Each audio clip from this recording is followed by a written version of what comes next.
Right, so if you didn't catch the last episode, make sure you go and catch it because this is episode 2 in the van series build. I'm going to be removing the wiring, cables, all that sort of jazz to the bay area, and yeah, so we can get a better look. To be honest with you, the bones are solid and I'm pretty chuffed with that. Chris did say they were solid, it was only the few little bits that let it down, so he was honest with that and it is right.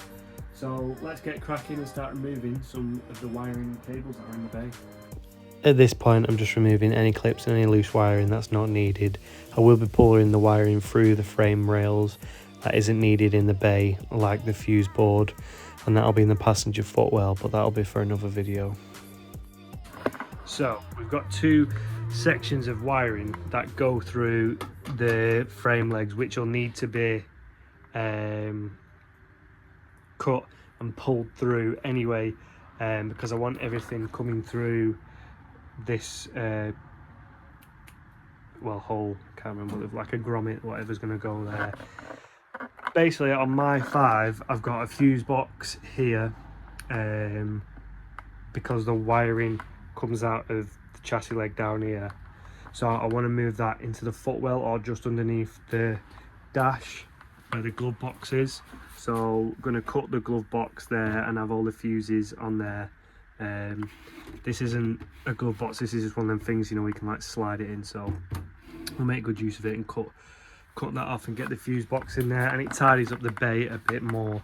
So all that's left now is brake lines, fuel lines. I don't want to drop the fuel lines in case the fuel tank has got fuel in it and it go everywhere. I'm fucking buzzing about this little bolt on bolt off piece. It's a nice little touch.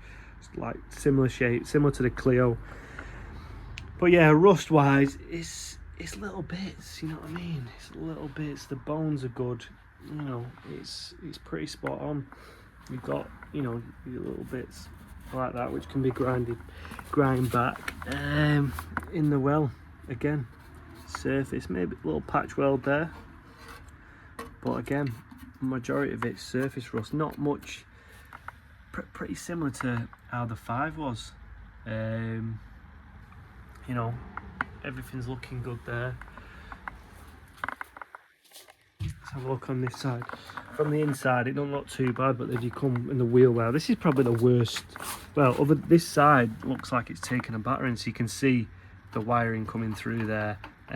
So that'll need to be cut and fed through, but it had actually gone in the same place on my 5.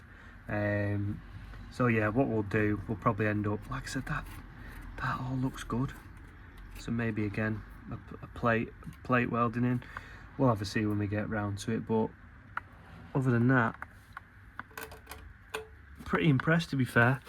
I thought I was going to take the wings off and then have like rust underneath there, but it's pretty bob on. So next is subframe and fuel tank, and then that's pretty much everything off the car. There's not much to these, so yeah, let's crack on with that.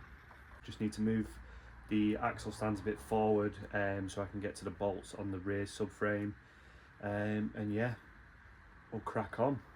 But a bit of info on whether the van will be able to run hill climb or not. It's a 50-50 split. Everybody's saying no, you can't run it. Everybody's saying yeah, you can run it.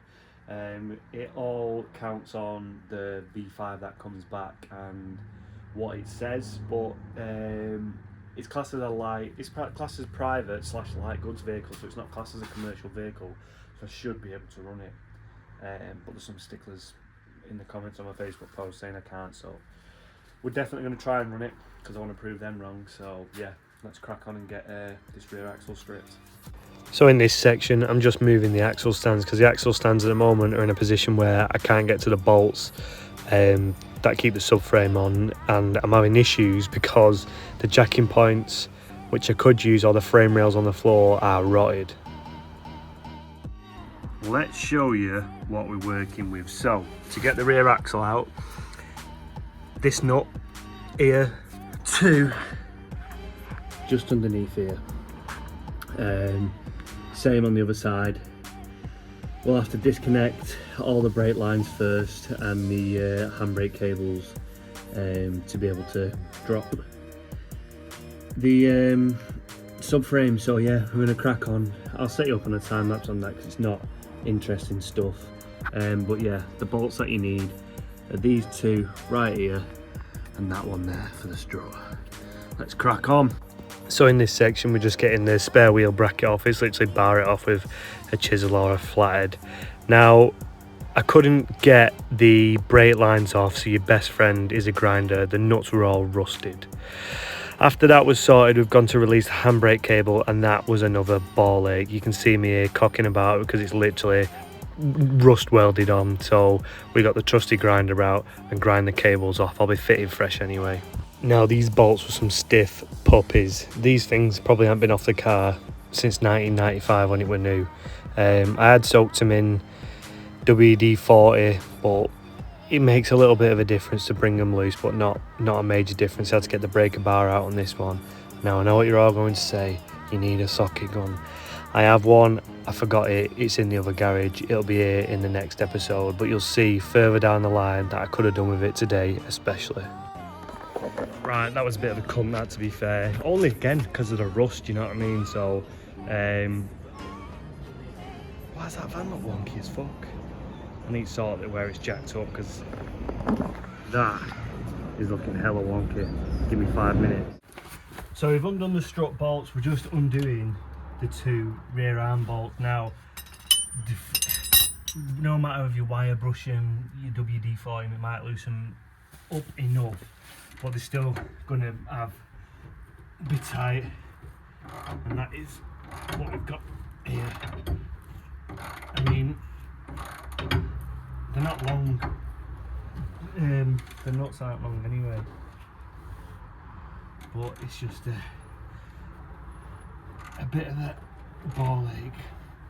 So I'll set you up for a time lapse while I'm doing this because I'm going to be here a while.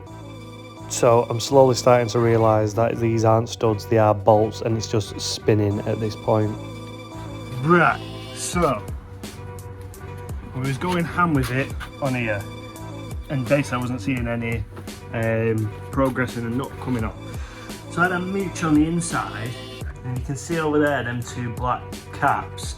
If you pop them off, there's a nut, the bolt head on top. Now I originally thought it was just like a thread coming out the car, if that makes sense. It was like welded to the car, but obviously not. So we've got it's hard because obviously I've got no windows to put my hand through, so I've got a ratchet on there, block of wood keeping it up, and as I'm undoing it, the ratchet arm's against the wheel arch, you know, the arch there, so it's giving it some support so I can get it off. So yeah, a bit of a ball ache, but we've got a way around it. That's what it is with these old cars, got to figure it out. This nut was an absolute ball ache. I'll show you in the next clip why, but this probably took me about 20 minutes to half an hour just to remove this one. That has just been one of the single most hardest bolts I've ever had to get off. Right, backstory. So, removing the rear axle, aren't we? Release the strut bolts, and now we're taking off the two nuts underneath here. So, oh, where are we? There she is. Let's see if we can get a bit of, there she is. Look at all that shit on the end of there. So as you're pulling it out, basically it's creating a new thread. Yeah, to be honest with you, I think I need a socket gun. I need to get one. I've got, here's one for you. I bought a set of drawers when I was doing the spare room, and I thought, fucking hell, these are heavy. Took them upstairs, whatever, and there was a 240 powered socket gun, so when I come back next, fucking hell, it'll be weeks now. Pretty gutted that I couldn't get the rear axle off today. I've literally done nothing today. I've spent 2 hours here, and I've taken that off and removed 2 bolts and 1 nut in 2 hours. Sometimes that's the way it goes, ladies and gents. Yeah, shit basically, but what can you do? So I'm gonna love yous and leave yous, finish it here, and just have a tidy up and go home. unfortunately, that's literally all we can do. See you in the next one. Happy birthday to you. Happy birthday.